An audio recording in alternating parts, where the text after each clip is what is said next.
Në fakt, mua pavarësisht që gjitha temat që ngritë deputetë e opozitës në veçanti, po dhe të pozitës qëndrojnë dhe janë temat forta, që mua më duket larg realitetit se ne në Vlorë jemi shokuar nga tentativa për grabitjen e ujit të Tragjasit, që kjo qeveri dhe ky sekt po i bën banorëve të Tragjasit, banorëve të Orikumit, të Dukatit, të Radhimës dhe të gjithë zonës goditjes që do t'i japi turizmit. Po këtë radhë nuk dua të bie të flas me pasione politike, do përpiqem të argumentoj që pse nuk duhet të merret uji i një burimi të caktuar, i një lumi të caktuar pa miratimin e komunitetit përkatës dhe ku shkelen këto rregullat, korniza ligjore në fuqi. Në radhë të parë shkelet kushtetuta, neni 56 i saj, për arsye se ky projekt po kalon në eshje të plotë. Shkelet neni 56 që kërkon që cilido qytetar shqiptar duhet të informohet për gjendjen e mjedisit dhe mbrojtjen e tij.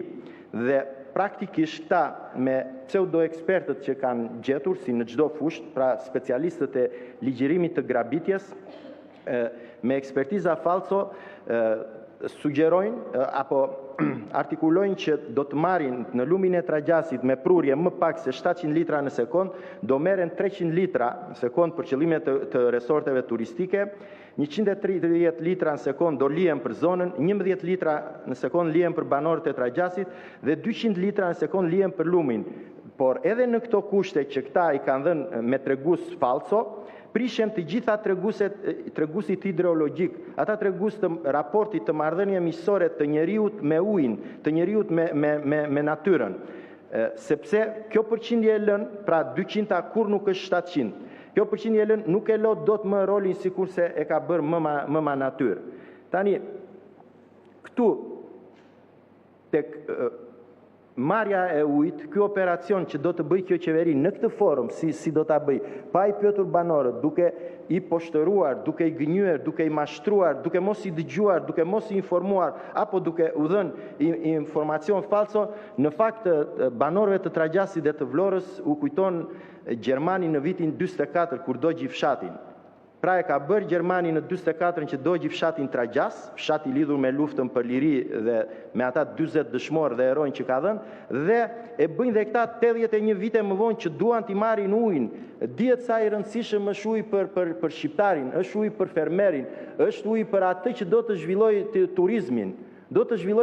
Tragjasi, zone Tragjasi, Dukati, Orikumi, Radhima është një nga vendet më të pasura të Vlorës dhe është vendi që do t'i takoj e ardhmja e zhvillimit të turizmit në Vlorë. Kujtoj këtu që Radhima është pionerja e turizmit në Vlorë. Kush e njeh Vlorën mirë historinë në mbas viteve 90.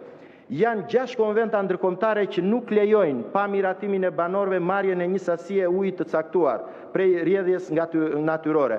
Por mbi të gjitha këto 6 konventa ndërkombëtare, mbi zotronë e vjetra e drejta e vjetër doksore e dokeve shqiptare, që është kthyer në të drejtën universale dhe ndërkombëtare sot se uji i lumit të një zone të caktuar nuk tjetërsohet, as nuk devijohet pa dëshirën dhe pa vullnetin e banorëve.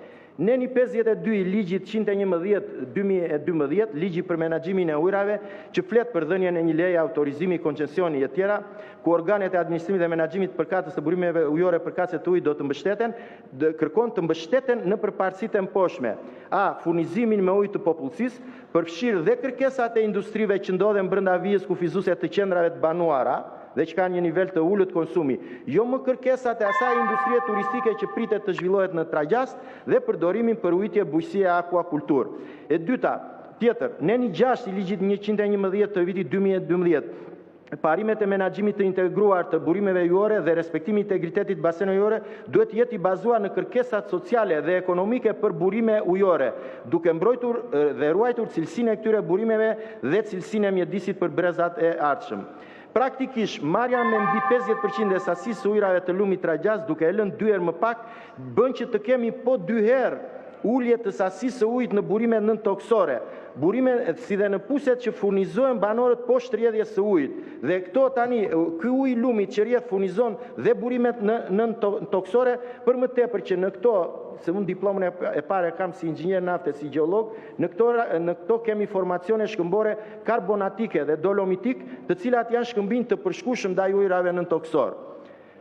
Nenin e kushtetutës e theksova, në vijim edhe të konventës së Arausit, e cila është ratifikuar nga Shqipëria që në vitin 2000 dhe është e detyrueshme për të zbatuar, sepse është shprehur e drejta për të informuar, për të jetuar në një mjedis të pastër.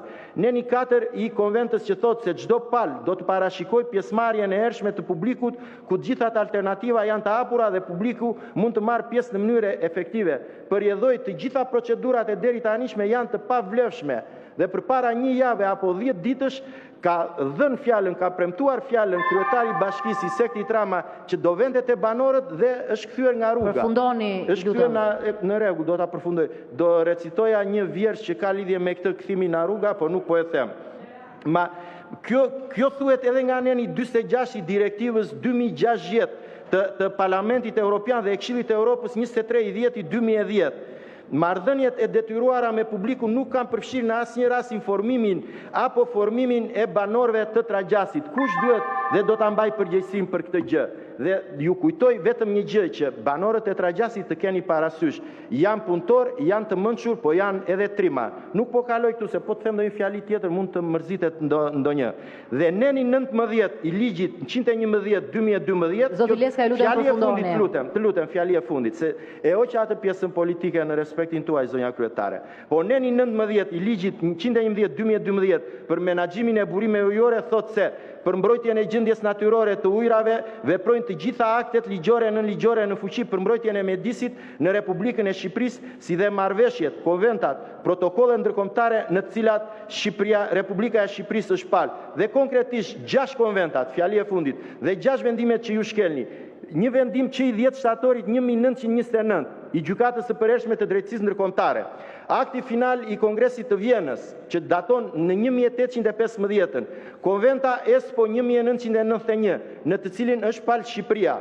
Konventa e Helsinkit 1992, në të cilin është palë Shqipëria. Konventa e New Yorkut 1997 dhe Direktiva 2060 e Parlamentit Evropian dhe e Këshillit Evropian e datës 23 tetor 2000 me titullin Ngritja e një kuadri ligjor për veprimet e komunitetit në fushën e politikës së ujrave. Faleminderit.